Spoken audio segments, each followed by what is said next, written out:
நான் செஞ்சதை என்னையே திங்க சொல்கிறீங்க. சைடிஷ் இருந்தால் நல்லா இருந்திருக்கும். இந்த சைட் டிஷ் என்னடா இது? தெரியல. பூசணிக்கா இல்ல உண்மை. ஆ முழு பூசணிக்காவை சோத்துல போட்டு மறைக்க பாக்குறியா?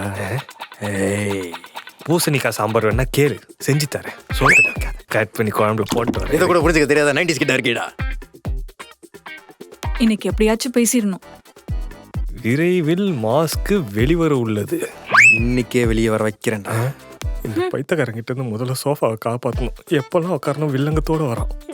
தினமும் கேள்வி கேட்டு தொல்லை கொடுத்த மனைவியின் தம்பியை கொன்ற மாமா. ஓ, நியூஸ் பாக்குறீங்களா? ஆமா அக்கா, உனக்கு ஒரு நியூஸ் தெரியுமா? என்னது? ஒரு ஃப்ராடு அவனோட 13 வருஷம் சின்ன பொண்ணை கல்யாணம் பண்ணி ஏமாத்திருக்கான். இப்பவே மாட்டிக்கிட்டான். சி, இப்படிலாம் பொண்ணுங்களை ஏமாத்துறாங்களா? அவங்களெல்லாம் ஓட விட்டு சுடணும். அதுக்கான டைம் வரும், அப்போ சொல்றேன். எங்க படுனே தெரியாது. இதோட ஃபுல் வீடியோ பார்க்க ஹேண்டிலுக்கு கீழே இருக்கிற ப்ளே பட்டனை கிளிக் பண்ணுங்க.